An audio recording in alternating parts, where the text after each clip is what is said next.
السلام علیکم ورحمۃ اللہ وبرکاتہ۔ میں ہوں رشید اختر اور آپ دیکھ رہے ہیں سجاد نظامی ورلڈ۔ دوستو، جیسا میں نے آپ سے وعدہ کیا تھا نا، بس وہ انشاءاللہ سیرت مصطفیٰ کا پہلا پارٹ میں لے کر کے حاضر ہو رہا ہوں آپ لوگوں کی خدمت میں۔ اور میں آپ سے یہ گزارش کر رہا ہوں کہ یہ میرے باپ کا نہیں، بلکہ دنیا کے کسی بھی باپ کا ذکر نہیں، بلکہ ہمارے اور آپ کے پیارے آقا حضور نبی کریم جناب محمد رسول اللہ صلی اللہ تعالیٰ علیہ وسلم کی سیرت، ٹھیک ہے، انشاءاللہ تعالیٰ یہاں سے سیرت مصطفیٰ صلی اللہ علیہ وسلم میں بیان کرنے والا ہوں، اور آپ لوگ باغور بہت ادب و احترام کے ساتھ سنیں، میرے آقا کی سیرت ملاحظہ فرمائیں، کیونکہ اگر آپ نے یہ سننا اسٹارٹ کر دیا تو یہ سوچیے آپ کو پورا سیرت مصطفیٰ آپ سنیں گے نا تو آپ کا دل باغ باغ ہو جائے گا اور آپ بہت ہی زیادہ اپنے آپ کو خوش نصیب سمجھیں گے، ٹھیک ہے۔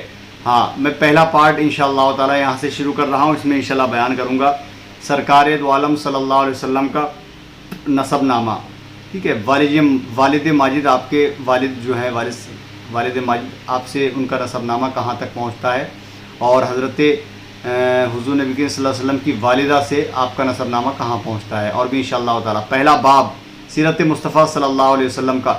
بس تمامی حضرات جتنے بھی میرے ویورز ہیں دھیان سے سنیں، اور ہر پارٹ انشاءاللہ تعالی بڑا بھی نہیں چھوٹا بھی نہیں، کم سے کم میں 20 منٹ کا پارٹ رکھوں گا، اور انشاءاللہ باغور ملاحظہ فرمائے۔